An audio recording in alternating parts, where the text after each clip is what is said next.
tadi setuju nggak kalau misalkan yang pemain nomor 20 itu harusnya mendapatkan hukuman? Harus. Jangan sampai dibiarkan hal seperti ini.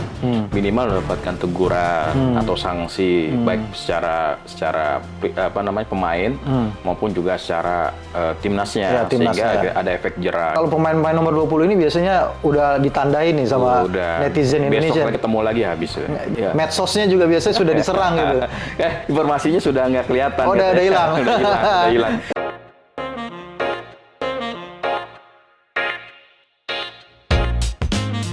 Assalamualaikum warahmatullahi wabarakatuh. Kembali lagi di YouTube channel Halo Pengacara. Apa kabarnya sahabat Halo Pengacara? Semoga dalam keadaan sehat walafiat ya. Dan pada kesempatan kali ini kembali bersama Bang Nasrullah Nasution. Pada kesempatan ini kita akan mengulas tentang sepak bola nih, khususnya Timnas Indonesia. Tapi sebelum kita lanjut mengulas tentang Timnas, jangan lupa dukung terus Halo Pengacara, subscribe YouTube channel Halo Pengacara dan nyalakan loncengnya ya supaya terus mendapatkan notifikasi video-video terbaru dari Halo Pengacara.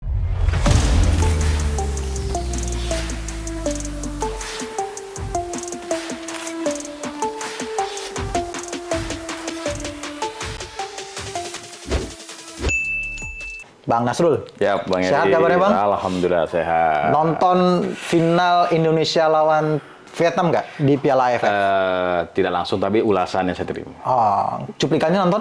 Nonton, karena saya kalau nonton selalu berdebar-debar. Jadi lebih baik saya berdoa. Berdoa. Gitu ya? Semoga menang. Iya. Alhamdulillah kita menang ya. Alhamdulillah kita menang. Walaupun juara 2 tetap menang ya. Tetap menang di hati. Indonesia tetap menjadi pemenang di hati kita semua. Betul. Gitu ya. Apa yang menarik Bang dari pertandingan Timnas Indonesia? Ya, khususnya mungkin dalam perjalanannya ya sampai dengan ke final yang menjadi amatan atau perhatian dari Bang Nasrul nih. Iya, sebenarnya yang menarik juga adalah berkaitan dengan semangat juang ya. Semangat juang, terus skill yang mulai meningkat, teknik juga yang mulai bagus gitu ya. Jadi kalau kita sempat agak dak-dik-duk-der ketika di pertandingan pertama itu kan kalah kita tuh ya. Itu sempat hopeless juga tuh. Wah, lawan Malaysia gitu ya. Malaysia gitu ya, musuh bebuyutan gitu ya. Iya. Wah, kalah nih. Tapi ternyata justru berbalik akhirnya menang dan terus akhirnya walaupun di final pun akhirnya kalah dengan adu penalti. Iya. Jadi, seperti ini nggak sih Bang? Kayak Argentina di Piala Dunia Bang? Ya, Argentina. Awalnya kita berharap tuh sebenarnya seperti itu.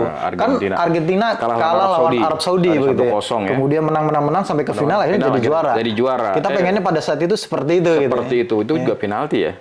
Ya, menang. Ya kan, menang penalti ya. Nah, ini yang menarik juga ternyata yang terjadi lah seperti Italia di Piala Dunia waktu di Amerika. Tahun 94. Tahun 94 ya. Itu zamannya ini ya. Roberto Baggio. Wah, itu legend semua tuh.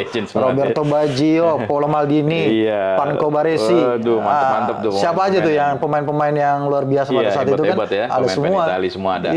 Di pertandingan pertama Italia kalah tuh. Wah, publik juga udah geger. Wah, kalah nih. Kandidat juara gitu ya. Ternyata akhirnya masuk final. Ya ternyata diadu penalti kalah. Kan gitu ya. Tendangannya tinggi melambung Baggio ya. Roberto Baggio gitu ya. Jadi sama seperti ketika Indonesia kemarin kalah pun dalam tendangan penalti. Tapi ini yang menarik Bang ya. Artinya mental itu memang harus dibangun. Ya, kan kalau bisa dulu kan kita kalau sering lihat timnas itu kalau sudah kalah atau sudah ketinggalan bola tuh atau ketinggalan gol maksud saya, itu langsung down, gitu ya biasanya gitu ya. Aduh, kita udah hopeless, udah nggak bakal menang deh. Tapi sekarang nggak, kan kebalik gitu ya. Kita udah lihat daya juangnya, daya tempurnya, semuanya itu cukup menarik dan perpaduan antara lini juga sudah mulai oke. Iya, saya juga kan sebenarnya melihat sih sebenarnya dari awal pertandingan ya, melihat di televisi seperti itu, memang tidak kalah Indonesia dengan Vietnam gitu ya. Apalagi kan Indonesia secara skill mungkin bisa jadi di atasnya Vietnam. Mungkin ketidakberuntungan aja. Kita punya peluang secara langsung kok melalui Sananta tuh yang berhadapan langsung dengan kiper, cuma nggak gol. Bahkan Hernando yang tanda kutip sebagian orang mungkin menghujat karena gagal eksekusi penalti. Tapi dia yang menyelamatkan timnas Indonesia pada babak pertama dari tendangan penalti yang luar biasa itu dan bisa dihalau gitu. Kalau nggak ada Hernando mungkin kita udah salah kalah 1-0 kali. Nggak ada perpanjangan waktu seperti itu, Bang. Ya, itu yang sebenarnya harus kita apresiasi juga ya. Dan Hernando juga minta maaf loh, Bang, di media sosialnya. Dan dia sepertinya dewasa gitu untuk menghadapi hal ini gitu. Tapi memang kalau dari pelatih Sintayong juga bilang kalau Hernando memang juga dipersiapkan untuk menjadi penendang penalti. Artinya memang sejak latihan pun juga sudah dipersiapkan. Artinya ya secara prinsip segala sesuatu kemungkinan yang akan terjadi di partai final itu sudah dipersiapkan oleh pelatih. Nah, ini mungkin, Bang, yang jadi pelajaran adalah ketika tendangan penalti itu gagal pada saat babak pertama, kemudian itu mungkin jadi pelajaran buat Vietnam. Coba lihat, ada nggak tendangan penaltinya yang ke bawah? Tendangan penaltinya keras dan ke atas semua, pojok-pojok kan? Nah, itu mungkin untuk mengantisipasi kalau mereka juga takut kalau Hernando sampai bisa menghalau gitu. Kan kalau dari segi pertandingan juga Abang lihat Vietnam luar biasa kan fighting spiritnya gitu ya. Mungkin menjurus lebih pada kasar kali ya. Kalau kita lihat sih emang karakter Vietnam dari dulu ya kayak begitu ya. Setiap pertandingan kalau ketemu Vietnam itu pasti seru. Bawaannya emosi aja kali ya. Emosi. Saya aja yang nonton emosi gitu.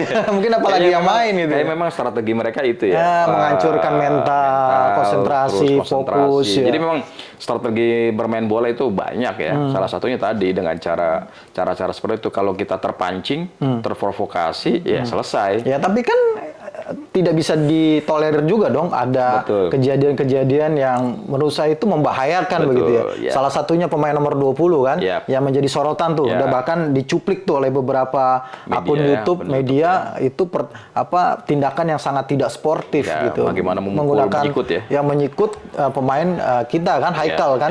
Itu juga kan harusnya mendapatkan hukuman gitu pada saat pertandingan. Ini yang sepertinya akumulasi kekecewaan dari Sintayong ya. Sintayong di lapangan juga kan mendapat kartu kuning karena protesnya kepada wasit dianggapnya tidak adil. Ini gitu. kan sebenarnya kalau kita bisa lihat, Bang, ini kan final yang belum lama juga kita lakoni dengan Vietnam.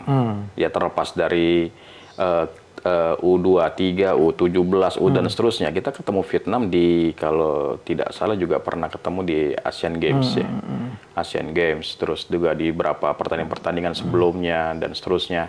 Itu selalu dihadapkan dengan permainan fisik yang cukup ketat ya oleh Vietnam. Tapi yang menarik adalah bagaimana pemain timnas tidak tertarik untuk bermain sama seperti karakter mereka. Dan berusaha untuk keluar dari permainan mereka. Jadi fokus dan konsentrasi terkait apa yang dilakukan, yang diinstruksikan oleh pelatih. Formasinya saya nggak tahu apakah formasi 5-4-1, 4-4-2, atau kalau yang digunakan kemarin Sintayong? Dari berita media sih 5-4-1 ya. 5-4-1 ya. Berarti Sananta jadi target kan? Jadi targetnya. Emang beliau kan tinggi. Hebat ya. Kalau saya sih emang proyeksi itu bisa menjadi the next Bambang Pamungkas mungkin ya. Kan sundulannya juga bagus kan? Oliver Bierhoff lah. Sama Klose. Ya kan bagus sundulannya kan? Sundulannya bagus. Ini Bang, tadi setuju nggak kalau misalkan yang pemain nomor 20 itu harusnya mendapatkan hukuman? Harusnya juga ini jadi perhatian yang sangat serius bagi AFC kan? AFC ya. Terkait dengan tindakan-tindakan yang tidak sportif. AFC ini bukan Acun Fans Club bukan ya? Udah bubar, udah ada yang menang. Ada yang menang di rumah. Jadi kalau kita lihat sih ya harus dibenahi ya, karena kalau jangan sampai dibiarkan hal seperti ini, minimal mendapatkan teguran atau sanksi baik secara pemain maupun juga secara timnasnya, sehingga ada efek jera. Gitu, tidak melakukan hal yang sama begitu, sangat-sangat tidak sportif. Ini kalau pemain-pemain nomor 20 ini biasanya udah ditandai nih sama netizen Indonesia. Besok ketemu lagi habis. Ditandain sama netizen Indonesia nih. Medsosnya juga biasanya sudah diserang gitu. Informasinya sudah nggak kelihatan. Udah hilang. Udah hilang. Saya nggak tahu hilang karena apa, atau memang sedang dihidden atau sedang apa ya. Tapi informasinya hilang. Dia belum tahu ya pemain ke-12-nya itu netizen Indonesia loh. Termasuk kita juga nyari nih mana orangnya gitu.